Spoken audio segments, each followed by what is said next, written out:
देखिए, महाकालेश्वर मंदिर की परंपराएँ अनादिकाल की परंपराएँ हैं और ये रूढ़िवादी सब परंपरा अनादिकाल से हर मंदिरों की अलग-अलग परंपराएँ होती है।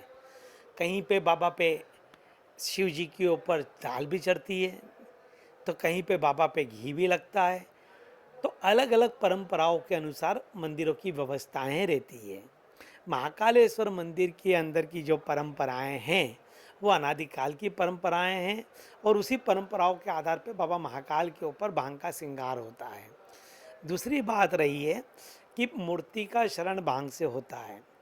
जब माननीय सर्वोच्च न्यायालय के अंदर जब महाकालेश्वर मंदिर का जब केस गया हुआ था, तब हमें खुद को आश्चर्य लगा कि जब जीएसआई और एएसआई ने उसका अध्ययन किया, तो हमें पता चला कि भांग एंटीबायोटिक होती है और उससे लिंग को नुकसान नहीं होता। ये सुप्रीम कोर्ट के अंदर जीएसआई एएसआई के द्वारा लिखित में दी गई व्यवस्थाएं हैं। और श्रृंगार बाबा के करोड़ों भक्त लोगों प्रातः काल से सायंकाल बाबा के श्रृंगार का इंतजार करते हैं कि बाबा का स्वरूप बनेगा और हम उनके दर्शन करेंगे। और ये अनादिकाल की परंपराएं हैं। परंपराएं जो होती है, भारत महाकालेश्वर मंदिर के अंदर श्रावण मास में सवारी की परंपराएं हैं, वो कौन से शास्त्र में लिखी हुई है, जरा बताएं।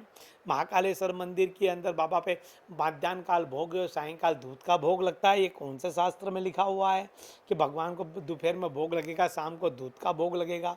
दूसरे बाबा महाकाल की जो भस्म आरती होती है, कौन से शास्त्र के अंदर भस्म आरती के बहुत बड़ा सा शिव पुराण में वर्णन दिया गया हो कि बाबा के यहाँ 4 बजे बाबा की भस्म आरती चलेगी, बाबा की आरती होगी।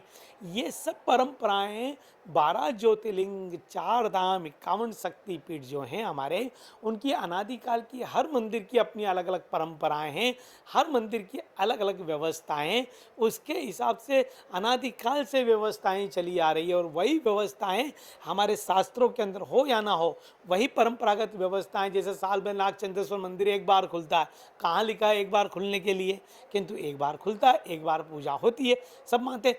हिंदुस्तान आस्था और श्रद्धा का देश है। यहाँ पर तर्क वितर्क करके हम धर्म की आस्था को ठेस नहीं पहुँचा सकते हैं। हम सनातनी लोग हैं, सनातन पे चलने वाले लोग हैं और हमारा सनातन जो बताता है, जो अनादिकाल से जो पीढ़ी दर पीढ़ी व्यवस्थाएं जो चली आ रही है, जो बताता है, 84 महादेव अवंतिका की नगरी के अंदर हैं। ऐसा कहा जाता है कि अगस्त ने 84 युग में 84 महादेव की स्थापना की गई है। तो क्यों श्रावण मास में, वो कार्तिक मास में लोग जाते हैं, अधिक मास का समय आता है, अधिक मास में क्यों सप्त सागरों की पूजन की जाती है। ये सब हमारे अनादिकाल की परंपराएं हैं जो चली आ रही हैं। और ये परंपराएं कोई 2001 या 2002 से नहीं चल रही है, ये परंपराएं हजारों वर्ष से चल रही है। उसका प्रमाण भी सुप्रीम कोर्ट के अंदर प्रस्तुत किया जा चुका है। जय महाकाल।